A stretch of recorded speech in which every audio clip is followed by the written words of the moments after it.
Good evening. Can you hear me? A little better? Okay.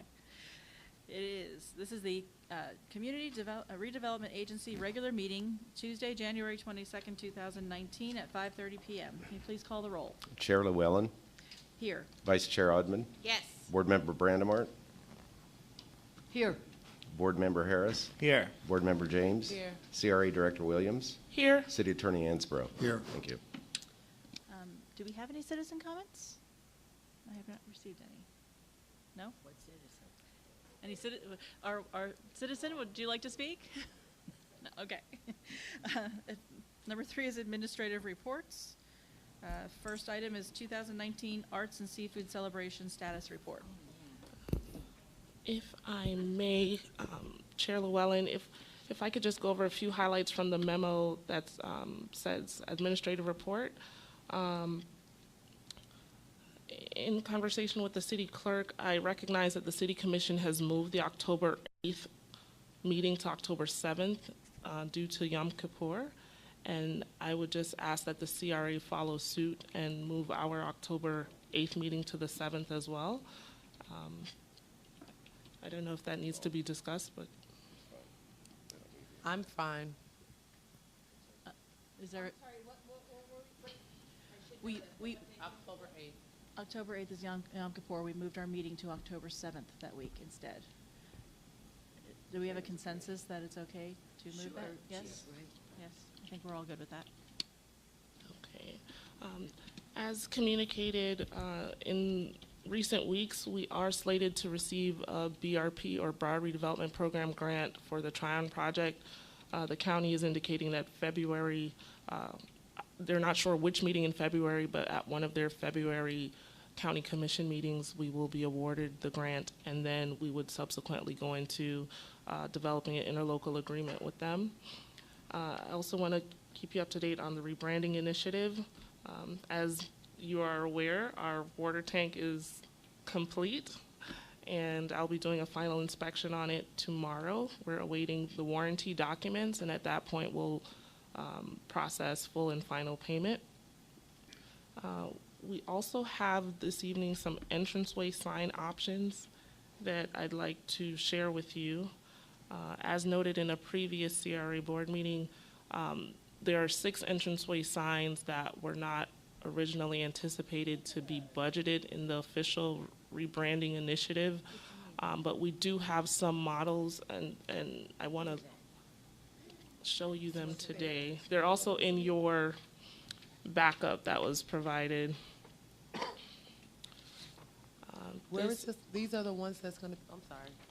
Okay, let me show you. This is where they're located. So there's 6 entranceway signs throughout the city. This is aside from the airport sign. Yeah. And these will need to be replaced to incorporate the new logo. And we have 2 sign options that have been floated to various staff members that are in tune with engineering or planning and zoning, and we've come up with 2 options. Keep in mind that that beige color could ultimately be silver or aluminum or something a little lighter. We're thinking something that would match with the Dania Point signage a little more. The signs are about 10 feet tall, and I know that may sound like it's really tall, but when you're driving up on it, it's not really that big. The signs will also be lit with solar lighting, and each sign will roughly cost about $13,000 to $14,000, all told. Depending on whether you want to do option 1 or option 2, it would cost $84,462 or $85,978, and that could be something that we look at for mid-year. But I just wanted to get a kick start on it now so that the sign company that was awarded the bid, they can go ahead and start fabricating or getting everything lined up. What was option 1? Sorry. This is option 1. Oh. Side by side. Can I ask a question?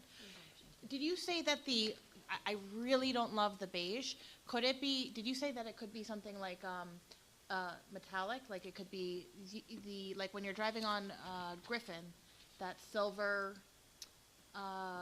sculpture, brushed aluminum sculpture that we have, it would be really beautiful if behind it you had, if where the welcome to is on that beige part, if it was metallic and you had that brushed aluminum. I think it could be really eye-catching and really gorgeous.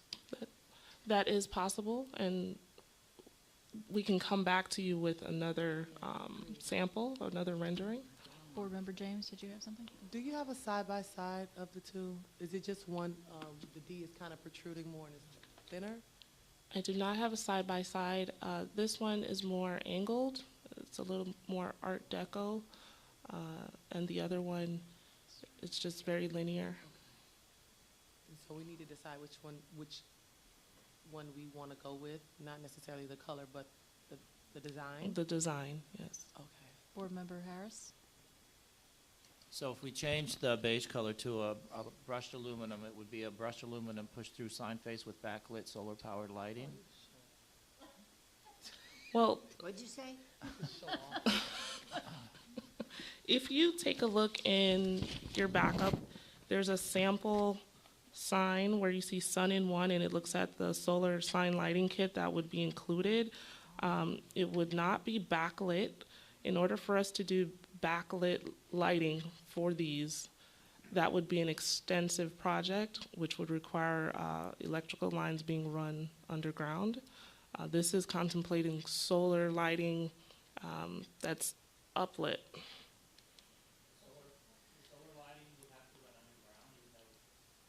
No, if you want to do backlit, that would be something that requires underground electrical wiring.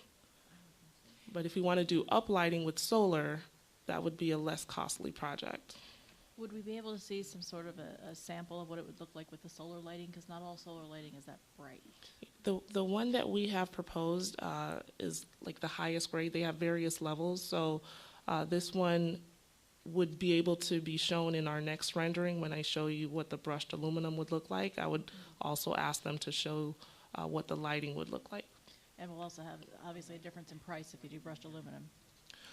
No, because this is already aluminum. They just have it painted to look this color, so it would not change the price. Okay. Yes, Board Member Brandon Marty? Oh, that backup lighting, it sounds wonderful. Joe, does solar lighting all have to be underground?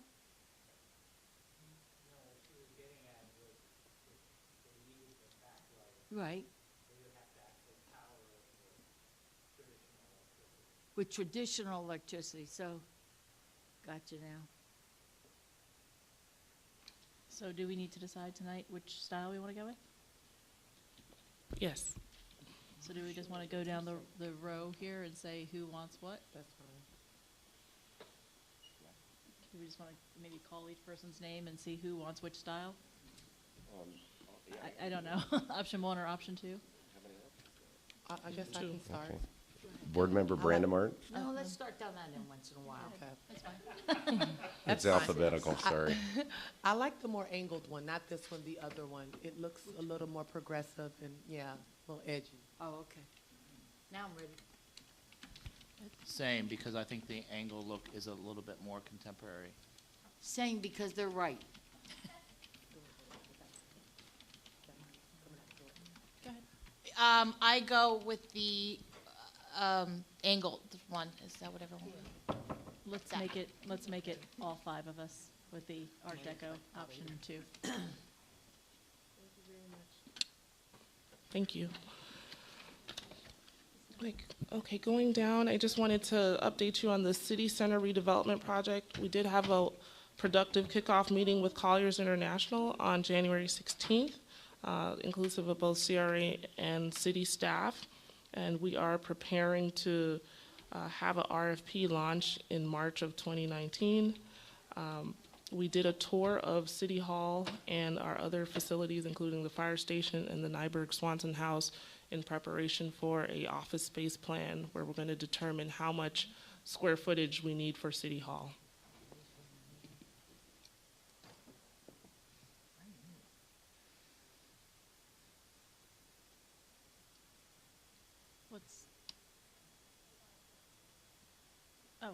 Yeah, actually, board member Brandon Marty, did you buzz in?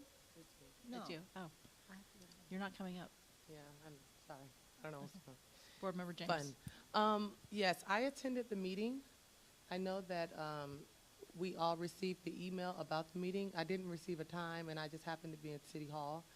And Chris said that they were all in. It was a kickoff meeting for the city center project, and they discussed a lot with the Colliers.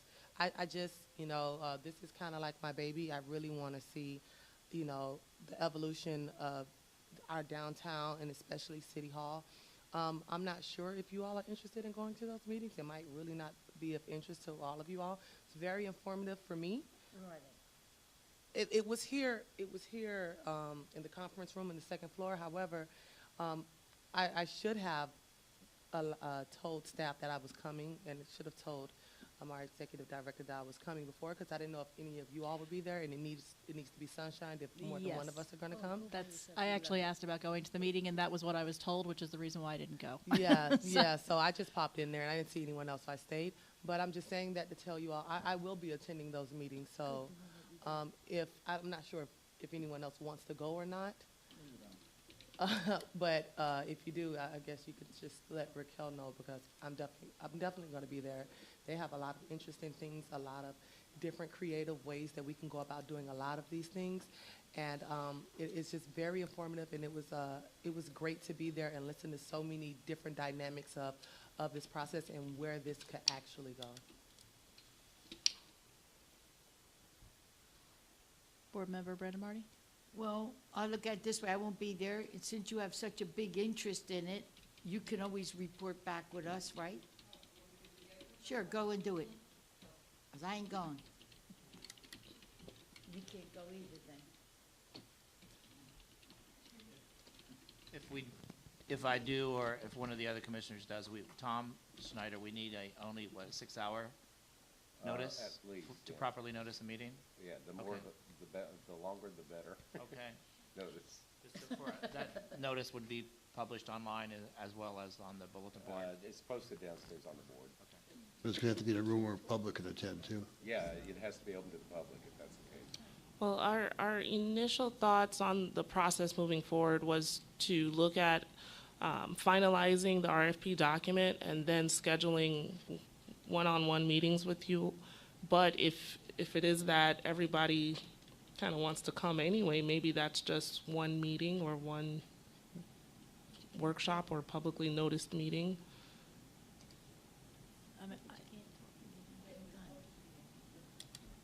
I mean, I know for other things that we've done, there have been individual meetings with each commissioner, and I don't think that's a problem. And then you don't have to worry about the notice and everything. And you don't have to worry about the size of the room and all of that. So, and minutes have to be taken, right? So probably better off if we just do the individual meetings. I mean, if you're going anyway and you want to go, that's fine, as long as we know that you're going to be there. If you're not going to be there, maybe let her know so that we can, if somebody else wants to attend instead. And then this way, somebody, we can always have somebody there that can report on it to us, and then we can, at the end, have our own individual meetings to find out the final project, right? Absolutely. That's okay. Going down to the Affordable Housing Trust Fund that the CRA has been working on with our at-home Dania Beach program strategic planning group. They've had a few delays. They should have been completed. They should have completed the study by now, but they've asked for a week or two more. So we're looking at meeting with outside counsel and city staff so that we can bring an ordinance to the city commission in February for first reading. Our homebuyer education program is in full swing. We have 9 classes left. They take place on Mondays, Thursdays, and Saturdays, except for this week because of Martin Luther King Day. We moved it to Wednesday, tomorrow. Our variance request for 5 parcels based on their small lot size was approved at the last P&Z meeting on January 16th. We have a release of liens item on the City Commission agenda this evening. And we also potentially will have a developer agreement, restrictive covenant, and promissory note for the February 12th CRA board meeting pending the discussion this evening. I have a quick question for you. how's the attendance been at these meetings? So our first meeting, I think we had 10 people there. Our second, 6 people. Essentially, there are 12 opportunities to take the class. You need to take 3 of the 12. So we tried to make it as flexible as possible. So we've grouped them into sessions. There are 3 sessions, session A, session B, and session C. Each session has 4 opportunities for someone to attend. So let's say you can come on Monday this week, but not Thursday this week. You can come to the Thursday meeting on the following week or 2 weeks later.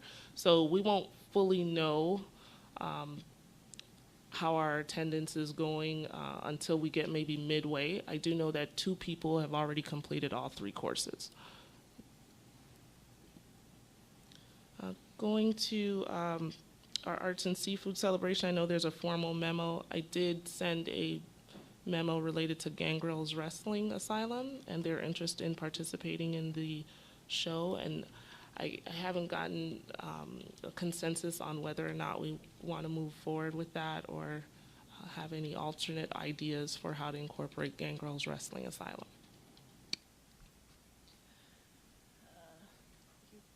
Okay. Did you? Yeah. Okay, it's not coming up. Vice Chair Odman? Nope. All right. No. Did you also buzz? Oh. So when I was looking at the price that they cited us, what else was not included in that price? Like, what would the total be when we included in? Because I know we would have to get extra security and all of those other things. So what would the total price be for those 90 minutes? We have contacted the event producer and let them know what our needs would be based on the list provided to us from Gangrel's Wrestling. All told, everything would come up to $9,193 to facilitate this event as part of the Arts and Seafood celebration. So what's not included in the talent fee, there are costs for tents, guardrails, power outlets, chairs, additional permits and inspections, additional BSO officers. We estimate 2 will be needed, additional overnight security because we've already contracted with a firm to secure a certain area, and to add on another area would cost us a little more. Additional parking attendant and 2 additional portable restrooms and additional cleanup and sanitation. And this was for them going into the tennis courts? Is that what, I know that there was the idea of them going in front of the stage, and then they had also spoke about doing the tennis courts. Am I remembering that correctly? Where would they be sitting if they were performing on the tennis courts, where's the audience sitting? So the tent or the ring would be inside of the tennis court, and then the chairs would be around the ring, still on the tennis court. Okay. All right. Board Member Brandon Marty? Yeah. Also on that subject, and I also was reading the emails back and forth, as you know, they were sent also to the mayor. This new school, which now is a 501c, has also cooperated to the extent that they've even said to you that they were willing to pare down the cost by just eliminating certain top acts from this performance. Am I right? Yes, the cost that's quoted in the memo, $3,750, that is the pared down cost. Their initial request was about $7,000. It was 8,500, I believe. But he did pare it down dramatically, and we are getting such good feedback on this because children love to watch something. They don't certain ages don't like to stay around a seafood festival to eat or to, they love eating, of course. But I think that we've cooperated with every group in this city, and I would like to see them get the spot, like you said, though, by the tennis courts, not by the band. I think that should be a separate thing. The band shouldn't have anything to do with it.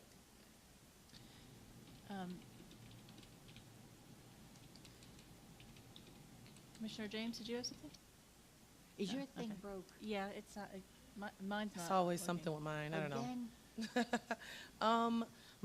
My only issues with this is I can remember sitting up here with us three and the past commission, and we complained about the amount of money we weren't receiving in revenue from the Art and Seafood Festival, and we asked that we cut certain things out of the Art and Seafood Festival so our costs wouldn't be as much. Now, when we look at this, to put $9,000 back into it, look, I'm all for organizations. I have my own nonprofit. We've already given to them from the dais money, and I wouldn't be opposed to do those things, those type of things. I initially thought when you had said, when we spoke about it, that there were going to be special needs kids that were going to be actually doing the acts. Also, yeah, they're in it. 9. Well, from what I was told, there weren't. I think that those special needs kids wants to go to The school. the events and look at the Right. wrestling, but they weren't doing the actual wrestling, right?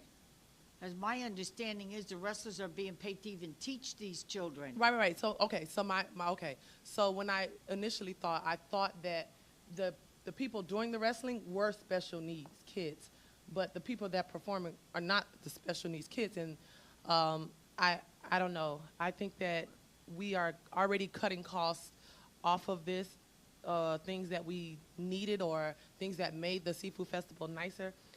But for $9,000, I don't know. I'd rather go and watch them or send them, support the kids to go and see them at like a BB&T center. But to be out there, and I'm not sure how many seats, I've been trying to visualize how many seats could actually fit around that ring inside of the tennis courts.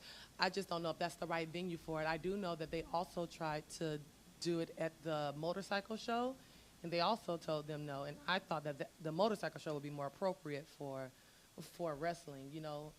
I would assume, but I guess not, because Claire them I guess didn't allow it there as well. So I mean, I support Gangrel's wrestling, but not to go with the Art and Seafood Festival. I just don't think it goes hand in hand with it. It's just my opinion. Tell me something. Did you sign up any food trucks yet? So our concession vendor, PCI Concessions, is going to be handling all of that. So in other words, the answer is no. So we have several people that You have know that. already gone to PCI Concessions, but we don't handle the day-to-day of which food trucks sign up and which vendors sign up. I will say that last year, Gangrel's Wrestling did have a tent. They did come in as a sponsor, and we gave them a very, very reasonable rate. And that was one of the ways that they were able to participate last year and kind of generate interest. I If believe it was over $500, and they didn't get that money back. Am I correct? Well, most sponsors, they do it for the marketing value, so they're able to. Didn't you say you gave some people back their money that signed up for spots? That had to do with the weather, though, I think. Right. Yeah, What it we was the did was weather. I understand we- that. I wouldn't have gave anybody any money back. I would have gave them a spot at the new event. we gave the sponsors an opportunity to showcase at the 4 Dania After Darks that took place after the Art and Seafood celebration. So we gave no money back. No, not to sponsors. When will you have your trucks lined up? Since this organization don't seem to be having any food trucks lined up at all, is my understanding. Well, their contract requires them to have at least 6 food trucks and up to 8, which is the maximum that we can accommodate based on the size of the trucks and where they will be positioned on the field. So their contract requires them to provide food trucks. Vice Chair Odman? Look, I think that Gangrel's Wrestling has become really wonderful community partners for us in Dania Beach. That said, their pared down price is going to run around $9,000. That's the pared down with everything added on. And I think that if you're not going to do something right, it may be prudent to wait until next year, when there's a little bit more, when there's a lot more time to plan and to work them into the budget appropriately, so that we're not kind of left feeling like we're fitting them in at the last minute as more of an afterthought. So because they do have some added value that they would bring into the festival, I want to do it the right way. I don't want to do this pared down and, you know, they have to get rid of certain, you know, top-notch wrestling performers and all of that. It seems like it would make more sense to offer them a booth at this one to continue, you know, their presence at the festival, and then work out for next year how to do it in a way that sets them up for success and really showcases what they do and what they do for the community and all of that. So that's my 2 cents on it. And I would just like to add that I do agree that they have, Gangrels has actually become very involved in this community and they attend every event. I was really happy to see at the UFIT ribbon cutting when they were there, and there were a number of other businesses too, and there was a lot of cross promotion going on. That was excellent.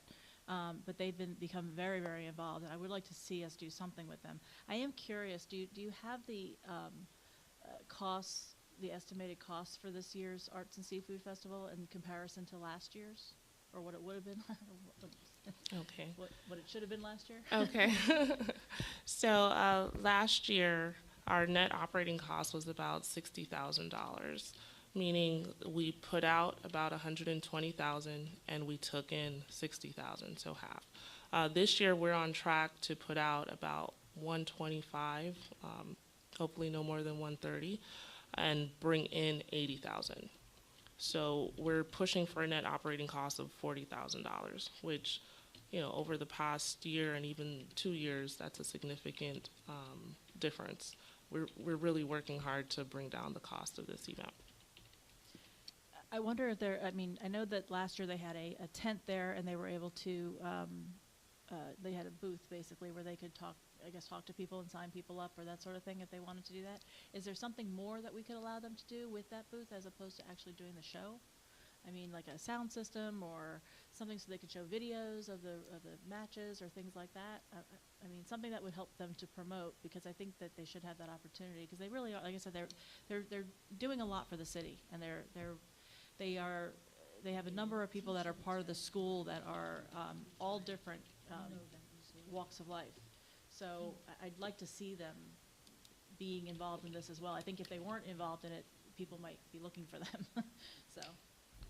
We can certainly go and take a look at other ways that we can try to incorporate them. Is it the feeling that we would like to do this free of charge, or, you know, whatever we would supply as far as, let's say we did the videos, you know, is that something that? Well, I don't know. I mean, obviously it would depend upon what we could do, and we are trying to keep the costs down. I don't want to make the. I know, so do I.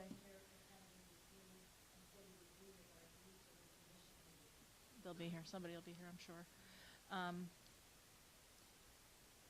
I don't know that we necessarily need to do it free of charge, but we may want to maybe do a discounted rate or something like that for them. Okay, we can certainly go back and take a look at our options, and I'll keep you abreast of the discussion, and, you know, I'll talk to Gangrels Wrestling to see what they might have in mind. Do you need an answer from us tonight, or do we? Yeah, I guess we. Well, I think I pretty much got your answer on what they've proposed. It seems like the consensus is not to move forward with their existing proposal as stated in the emails and the memo, and, you know, going back and taking a look to see if we can do something at a lower level, smaller scale, something very budget conscious. Right. I mean, only primarily because of the fact of the cost. I mean, it is an expensive thing to do, and understandably so. I mean, their shirts alone is very expensive for it. So,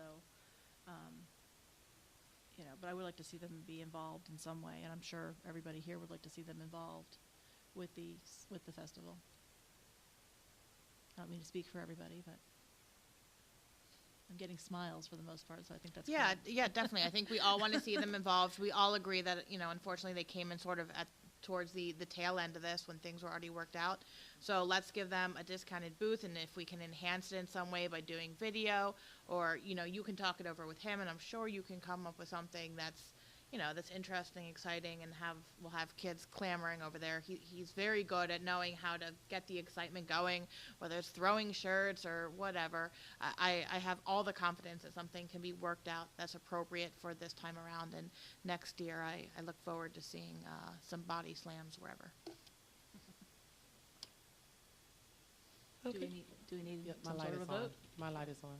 or no? 2 of our lights are on. Oh, okay. Hold on.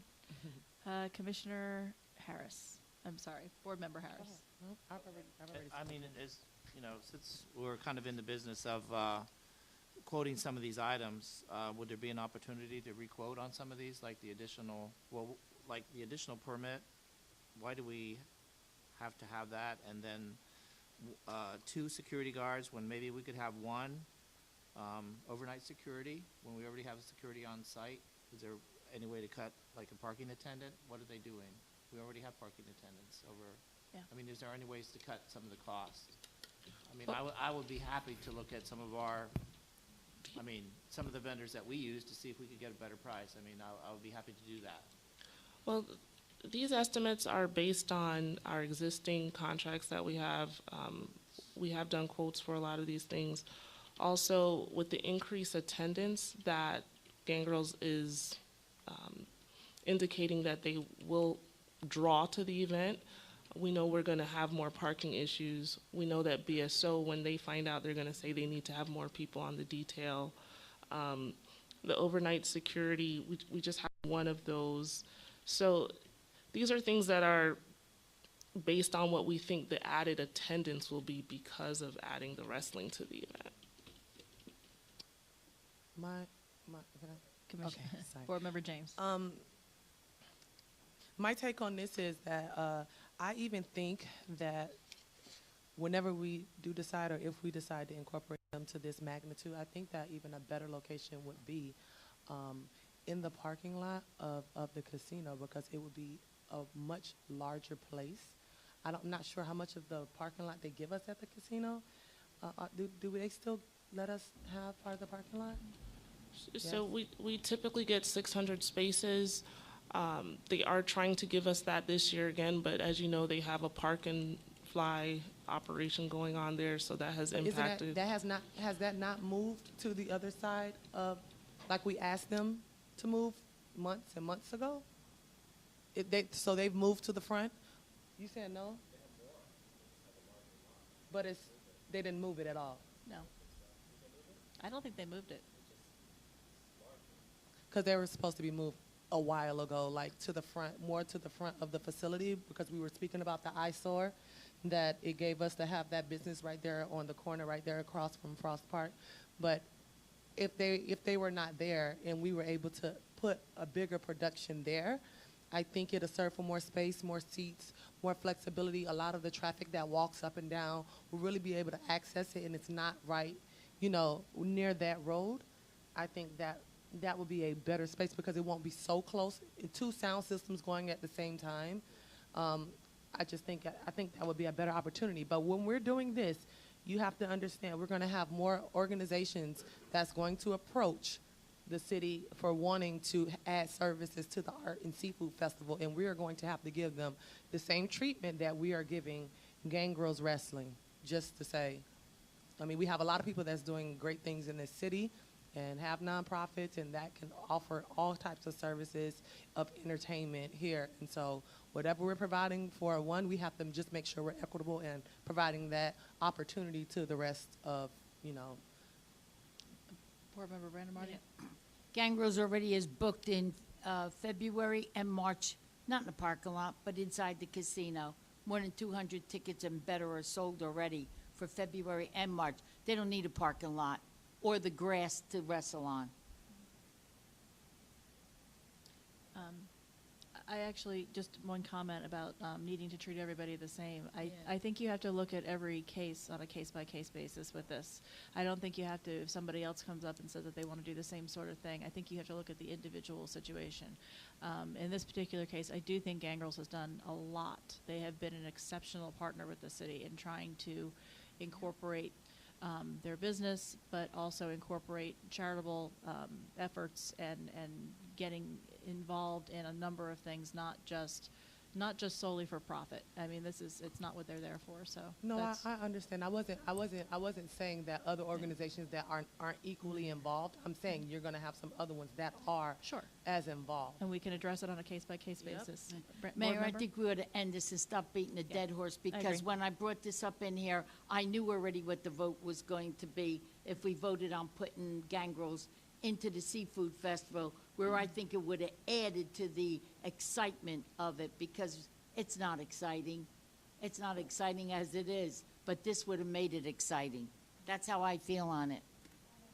Okay, well, do we need to vote on this, or what do we need to do? The bands and that's it. I think it's appropriate to just make the decision clear. So you want to vote, do we make a motion? Does somebody want to make a motion? I'll make a motion, I guess. Wait, did you have, I don't know what your alternate solution with the booth was, so you want Well, I mean, we had talked about, they said last year they had a booth, but I'm saying if there's some way that we could do something, allow them to do something more, maybe not as extensive as actually doing the actual wrestling match, but something somewhere in between. And maybe discounted as well, so that this way they're, able to come in and I guess I'm asking, does that need to be a part of this motion? No, Does is it that need to be two part of this separate motion? things, or? I think the motion should be to either accept or reject Gangrel's proposal for the Art and Seafood Celebration, and then the suggestions that have been made, allow me to vet those suggestions, and then, I can get back to you all, even via email. I didn't anticipate that this would necessarily be discussed. I didn't get any feedback from the memo, so this could be something that's done, outside of the meeting. okay. Then I'll make the motion that we include Gangrels in the Arts and Seafood Festival this year as a test for what we're going to do with them next year. As is, the contract as proposed? That's what she's asking. To include them, but revise the cost just a little to see where we could save. That's a motion? Yeah.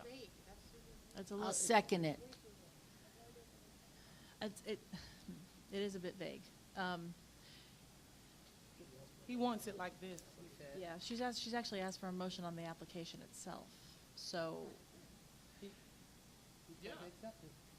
so are you moving then that we accept the application as is? I'm just,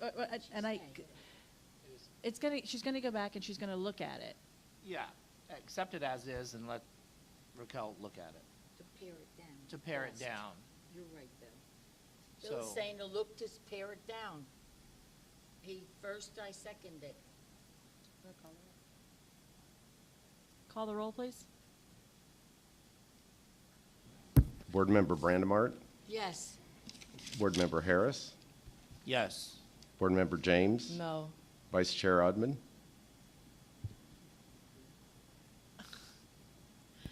Can you read back one more time what we're voting on, the exact thing? I'll try. The exact thing. Is Board Member James' motion to accept, Board Member Harris, motion to accept Gangrel's proposal, and Director Williams to pare it down, seconded by Commissioner Brandemart. So what you got? Because I don't agree with the vagueness of pare down, I don't know what you will be paring down, I don't know what that means, and what specifically is gonna be pared down to, no. You still got to vote either way. I did no, comma, no. No. Chair Llewellyn,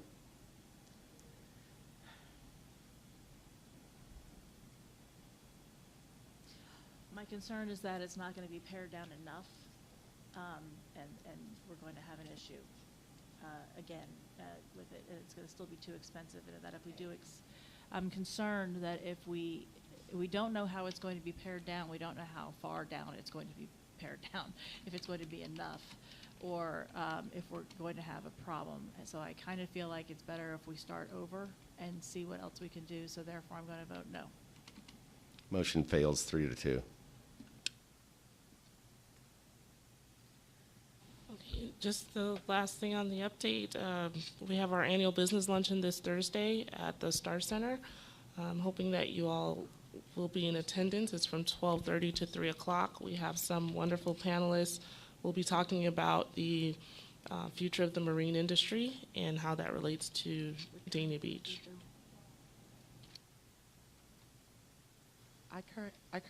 I said that I wasn't going to be here, but I am going to be here. So you can add me back to that, Keisha or Kathleen, whichever one you send me that. Board Member Brandon Marty, did you have something? No. Okay, so they're all coming here. Okay.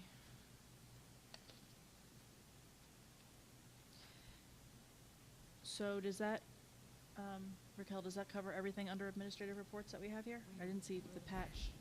I think unless there are any questions about the first-time homebuyer program, the business luncheon, the patch calendar for the upcoming year, or the art and seafood celebration in general, that would conclude my comments on it. Okay. There's no presentations tonight. And we have the consent agenda. Do we have a motion? I make a motion. I second it. That's motion to what, pass? Motion to approve the consent agenda, and a second, I'm sorry. Okay. That's All in good. favor? Aye. Any opposed?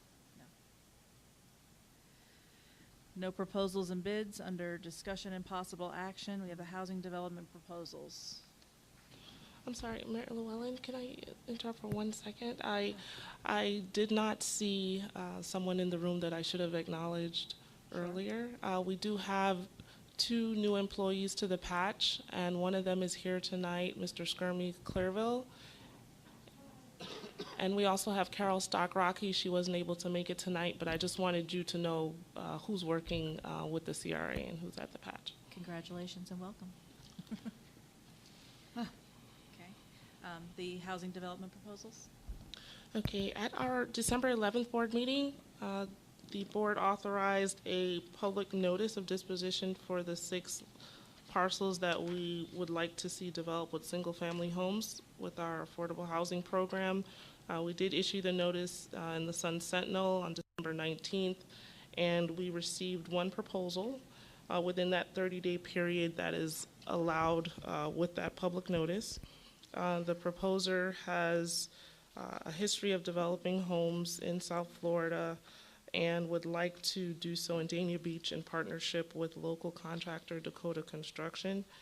And the proposer anticipates sharing some of the profit with the CRA to the tune of $20,000 per home for a total of $120,000 at the sale. They've proposed a fixed sales price of $190,000 for the 1,300 square foot homes and $212,000 for the 1,500 square foot homes. They are a nonprofit, but are proposing to work with a local for-profit developer. And I just provided their proposal and some information from Dakota Construction as far as their homes that have been built in Dania Beach or the surrounding area. We did take a look at their balance sheet, and so did our finance department, and we feel that they do have the capacity, the financial capacity, to complete this project simultaneously. I will say that what I noticed when trying to cultivate interest for this project, some of the smaller nonprofit developers, meaning those that are not looking for a big payday, a lot of them do not have the financial capacity to carry 6 homes at the same time, which is what we're looking for. We want all the homes built together. And also for some of the larger nonprofits that do have the carrying capacity, they need a longer lead time, meaning they need more notice to fit the projects into their budget and their schedule. And that's something that we could potentially take a look at if we use this same model or even a similar model for the 5 additional parcels. Maybe we can get an even larger nonprofit to come in. Some of the developers that we spoke to, you know, they were interested, but ultimately said they wanted to make more money on the homes. So wanting to sell the homes for $300,000, which is well beyond the price point for the neighborhood and the clientele that we're looking for to become purchasers. So I would say that, you know, I think it's a good proposal, and I just wanted to get your feedback on it. Board Member Brandon Marty? Yeah. You're saying that when you advertised, only one person came forward to build these homes? And Yeah. you're comfortable with that? Yes, Did you up look to the into last, why? Did up you to the, ask? I did ask why, and up to Yeah. the last day that you could submit a proposal, one of our local developers, Ed Darling with Double D Construction, he was interested, but ultimately he said, you know, he didn't want to participate because of the price points on the homes and what the affordability level is. He currently builds homes in the CRA area and attempts to sell those homes at prices beyond what our clientele will be able to afford. So he pulled back and said he wasn't interested. There were a few nonprofit developers that were interested but could only get financing for 1 or 2 of the homes at a time. And we know that if the 6 get developed simultaneously, not only does it decrease the timeline for the overall program, but it reduces the cost because contractors are able to purchase materials at a lower unit cost when they're buying larger quantities. And they're able to mobilize at one time. So if a truck is coming out to deliver roofing materials, it only comes out that one day to that one street at one time to, you know, that reduces costs. And ultimately, the home buyer will be benefiting from a lower sales price. So yes, we did have some interest, but ultimately we got one proposal. Could you tell me how we advertised? So we advertised in the Sun Sentinel under Florida statutes, subsection 163.380. And I did, you know, for the past several months, I've been talking to developers, and what they wanted to know for sure was with the variance, because a lot of the properties are smaller lots, so they weren't sure if we were going to be able to get the variance to do the project. And so we've been able to do that. Another concern was, you know, some were not sure if there was consensus among the board to move forward with the project. And so ultimately some of their resources and budget went to other projects that they had. So there was some uncertainty as to whether this program was going to be fully realized. And so some that were interested, you know, no longer were able to. Did we drop the prices on these houses, Raquel? Did we drop the prices on these houses? We were anticipating at our highest to sell these homes for $220,000 to $230,000. Yeah. This proposal came in lower than the price that we anticipated. And if you take a look at the budget that was provided in the backup, you'll see that the CRA will be generating most of the profit from. So they're getting hardly anything. What kind of houses are these going to be? Well, I think it's more of, and I think from their partnership with Dakota Construction, what I gather is that they're really doing it as a kind of a community service and wanting to be a good community partner, wanting to see the project succeed and for there to be more opportunities in the future. Thank you. Board Member James? Yes, I had spoken to a few of the developers that were interested because they called me. And the question that they asked me was, in fact, the only way that they would be able for it to make sense to them financially, because they were looking to make a large profit on these lots, or a larger profit on these lots, or that we gave them the lots for free and then allow them to build on it so they can keep them in the range. And I told him he must want me to be crucified if I come to the board and ask to give the land away for free, and then to allow them to build on it. So there weren't many that were willing to sell these homes for the price to make them affordable for the people in this neighborhood.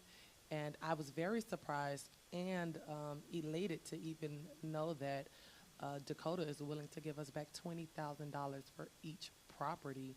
That means that we're really not outputting much, or we're going to get our money back from the down payment assistance that we even put out for them. I have a couple of questions.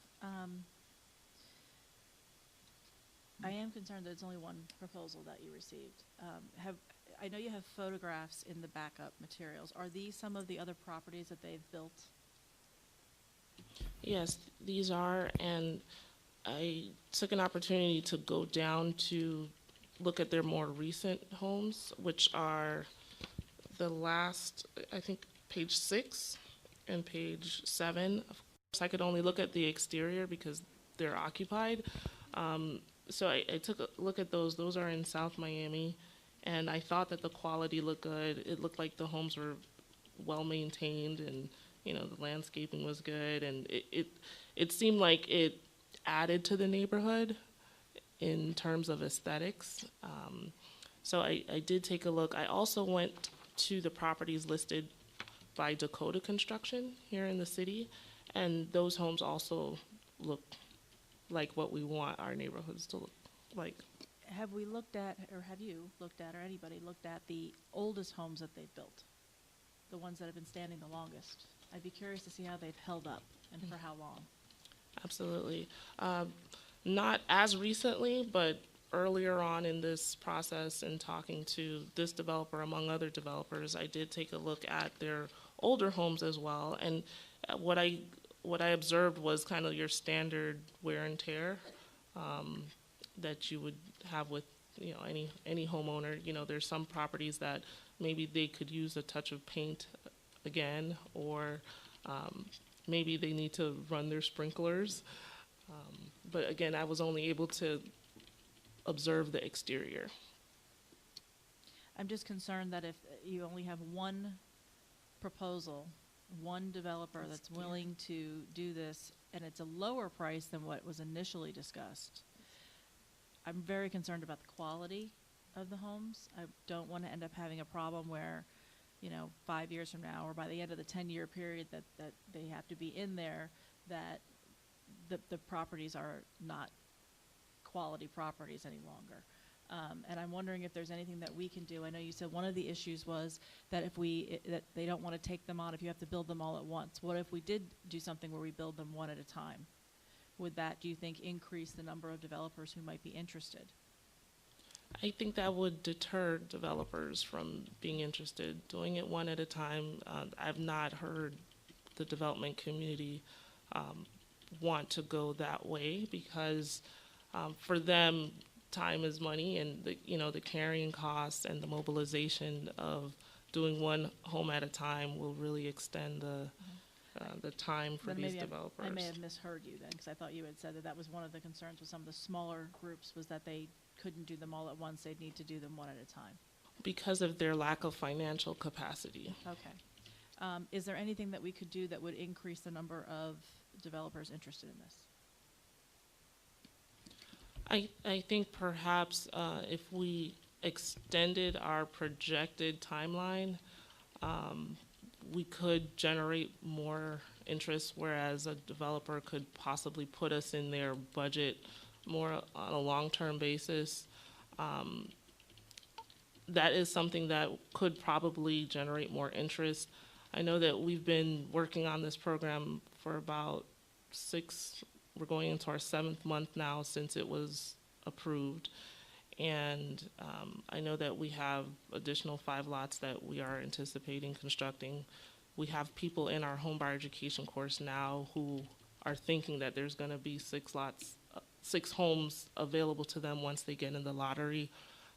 My only hesitation with going that route is that we've already generated public interest, and people are already kind of invested in the process and invested in the proposed timeline, where we've shared that these homes will be completed by summer of this year. So that would be my only hesitation, to start a pilot program and then, kind of change what the nature of the program is, or the timeline of the program. Well, what would be the extension? How much time would you need to extend that you think that developers might be more interested? Most developers, especially the higher capacity ones, they want to have something in place for at least like 9 months. So they want to know, okay, if we're going to get this house, we need 9 months in order to either fundraise or, allocate the funding to build the home.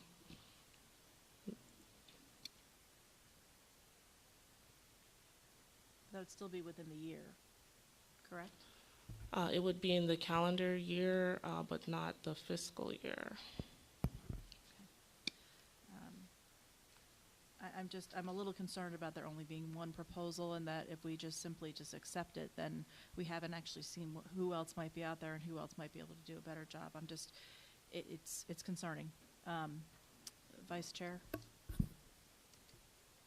So I might be alone in this sentiment.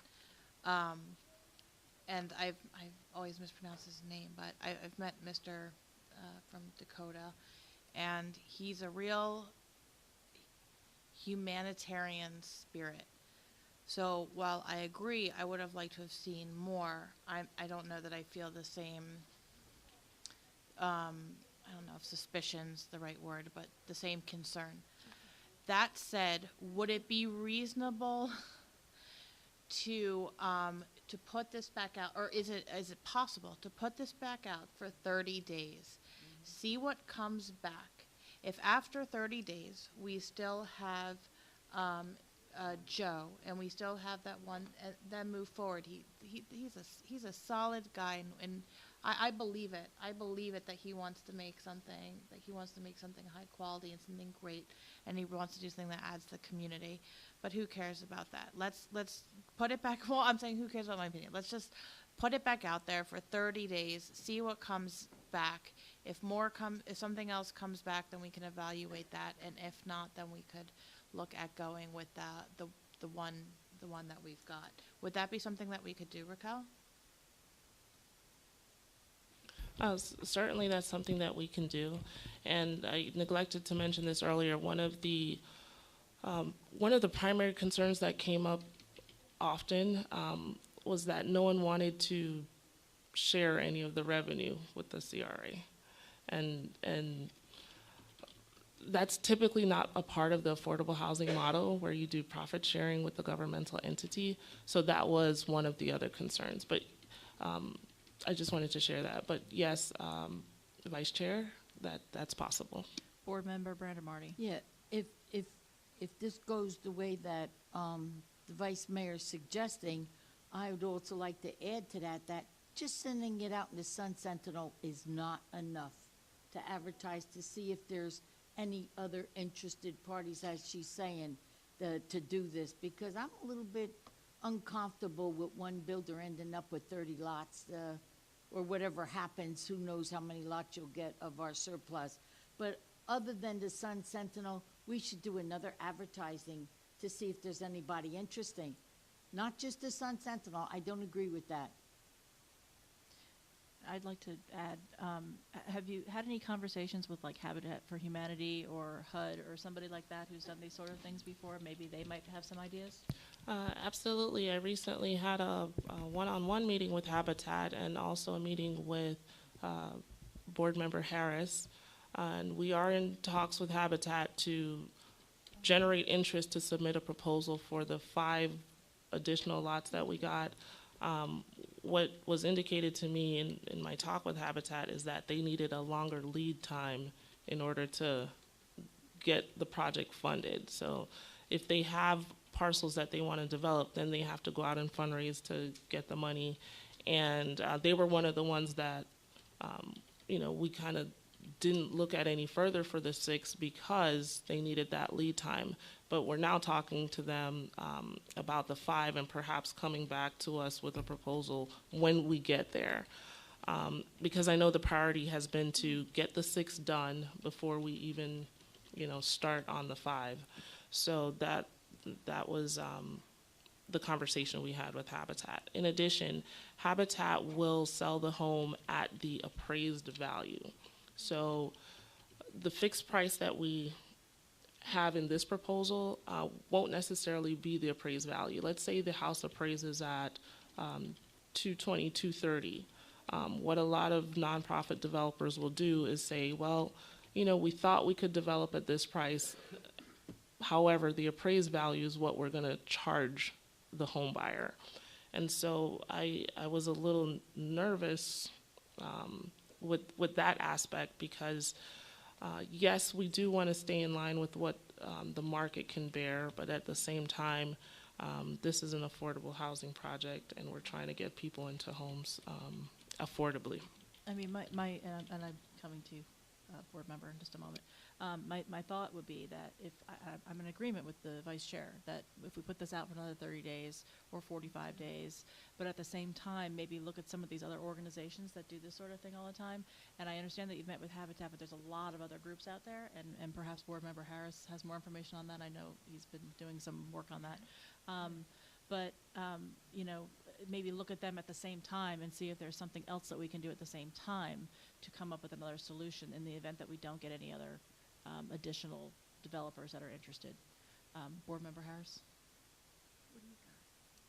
It's clearly a situation that the more you look, the more we look, the more we find, because there's so many organizations out there now. And I just had a conversation with Josh Gabaton today, who wants to come down and bring some additional people. So if we go back out and in 30 days we find a couple of other proposals, maybe 1, maybe 2, and then look at them that way, because the amount of information out there it's overwhelming when you start talking to people around the county and then in Washington and Dade County. So if we can wrap our heads around this and do it again and put it back out there in different maybe trade publications or in the Herald and in the Sun Sentinel, maybe in the Palm Beach Post. I know there's Renaissance programs in affordable housing all over the Tri-County area, and that we should put a blitz out there and get a couple of Hail Marys back to us. Hail Mary. Board member James. See what we can get. Hail Mary. Hail Mary. Super Bowl's coming, huh? Okay. I'm gonna say my comments and then make a motion because either it's gonna fly or it's gonna sink or whatever it is. I agree that was a great idea. Vice Chair, put it back out there if no one else is interested. But we have to understand that a lot of these organizations don't currently have the funding and that they need a specific amount of time to fundraise the money. I've spoken to the county, Broward County, maybe months ago. I think I came back and reported to you all. I sat down with Bertha Henry. This was before the election. You're right, and they currently don't have any money in their trust fund. They don't even have a trust fund established yet in Broward County. So there's no money there. I've spoken with Josh Gabaton as well, and I went to Washington, D.C., and I sat down with so many organizations about this and trying to get funding for this as well. And as we know, at that level, it's just like at the municipal level, it takes years. It's just not something that they're going to look at Little Dang Beach and be like, oh, you got 6 lots, let's shoot y'all $200,000 or however much resources it takes. I didn't know that before this that Dakota was going to get it. Like I said, I was speaking with other developers who I guess have backed away. I've spoken with Ed Darling. He has a few houses that are already there. But if you guys look at those houses, they're beautiful and they're still vacant. Because number one, the neighborhood that it's in, if we're going to be realistic, the neighborhood that it's in, it doesn't warrant the amount of money that they're selling that for. That's the neighborhood that I grew up in. So it's not a knockdown to that neighborhood, but you have to understand the parks and recreation, the schools around there, why they buy homes, why they invest in homes. People invest in homes because to see what schools their children will attend and what recreational and quality of life that their children will have when they come home. And so we still have to be realistic about what we're going to put these houses out at what price, because they'll sit vacant as well. And so I'm gonna just make a motion to go back out, like Vice Mayor said, for 30 days and try and see if we get any other proposers. And if we don't get any other proposers, to go with the proposer that we have. If we do get other proposers, then we'll, we'll take that as it is. Could I just make ask for a small amendment to that and with a little bit more advertising? Would that be okay? That's perfect. That's Okay. perfect. It wasn't restricting any Okay. advertising. I'm just saying go back out. However you advertise or As- whatever, that's fine. Yeah, there's no restrictions on the advertising, just the amount of days. Could we, All right, perfect. could we just add into that also that during that time period, that at least we still also look at these other organizations and see if there's something, some help that we can get Well, from no, them? that's her job. That's not the, like, the Right. okay, the motion is just to extend the time. Now, within extending that time, Whatever's. the Whatever happens, executive happens. That's director fine. has any I just opportunities. don't want to limit ourselves strictly to putting I'm it not out limited. there. I'm just saying 30 days to do whatever you need to do. How about that? To do whatever you need to do, or you guys have one-on-one conversations and kind of, have your own thoughts on what they should be. But 30 days, and if no one comes within those 30 days with something that makes sense, then we go with the proposer that currently wants to give back and build for this city. That's my motion. I have a question. Okay. Chair, well, I I second do have- that. Oh, Go ahead. I have a question. When we proposed the At Home Dania Beach program, it incorporated revenue sharing with the CRA. There have been entities that have reached out but don't want to share in the revenue. Do you want to see proposals that do not include revenue sharing? yeah. I want to think do we whatever should. is in the Wanna see plan more that we have bidders. written in the plan. It's written in the plan. Unless we're going to go back and change that plan, I need to do what's written in the plan. I'd like to keep our options open, though. Yes, We can keep our absolutely. options open, but it has to go with what's written in the, well, what I was told, we have to do things that's written in the plan. We can't go, So- we're not supposed to go outside of that. I don't know if that's what I was told. Tom, do you have anything legally to say about that, or no? Okay. That's correct? Okay. So that's my motion, and So we, you make yours, I'll second it. that's the motion. oh, okay. I said whatever. I said she could do whatever. Okay, so it's been seconded, so let's vote on it? Call the roll, please. Board Member Brandemart, Yes, Board Member Harris, Yes. Board Member James. Yes. Chair Odman, Yes. Chair Llewellyn. Yes. Thank you. Any board member comments tonight? No. Board Member Harris? Just one quick one, because circling back to what we just talked about, there might be somebody out there that has something better that we haven't thought about yet. Yep, right. Because like I said, the information is coming I make a couple of phone calls, and I get 10 back. yeah. So Something's wrong. there's a lot of buzz in that right now, and somebody's probably got something out there that we haven't thought of, and the little light bulb will go off and say, You're yeah, right. this is it. So we'll know after 30 days. We'll We're a know. hot place. We'll know. These people want to build here. Any other board member We're a comments? hot place. Anyone? We are. Any information items? That's why what you said was right. They're not advertising. Okay, we are adjourned until 7 PM. Pay for that? Move.